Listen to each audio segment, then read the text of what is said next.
High friends, welcome to my channel. तर मी आहे रोहिणी। तर या भागामध्ये आपण स्ट्रेचिंग बेल्टचा वापर करून राहिलेले एक्सरसाइज बघणार आहे। सुरुवातीच्या फर्स्ट पार्टमध्ये आपण देखील थोडे सोपे एक्सरसाइज पाहिलेले आहेत। तर यामध्ये आपण सुरुवातीला स्क्वॉट्स मारणार आहोत। तर स्क्वॉट्सचे प्रमाण तुम्ही तुमच्या शरीराप्रमाणे हळूहळू वाढवू शकता। तुम्ही 5 पासून सुरुवात करू शकता। 5, then 8, then 10, 12, 15, 18 याप्रमाणे हळूहळू तुम्ही स्क्वॉट्सचे प्रमाण वाढवू शकता। मी या व्हिडिओमध्ये 20 स्क्वॉट्स मारलेले आहेत।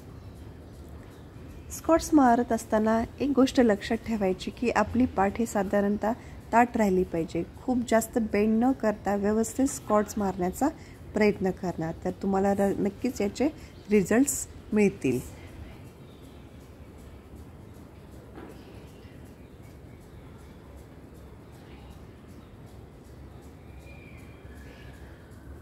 आता आपण नेक्स्ट एक्सरसाइज बघूया। यामध्ये मी स्क्वॉट्स आणि लेग्स असाइड केलेले आहेत। लेफ्ट अँड राईट साइडला आपल्याला फक्त लेग्स स्प्रेड करायचे आहे।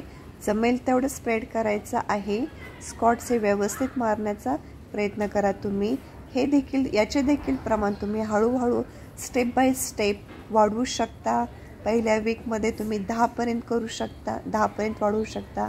नेक्स्ट वीकमध्ये अजून 15 पर्यंत, नंतर अजून 20 पर्यंत याप्रमाणे तुम्ही याचे प्रमाण वाढवू शकता।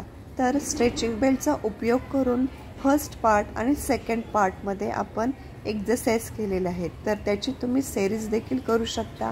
पूर्ण एक्सरसाइजचा एक सेट बनवू शकता।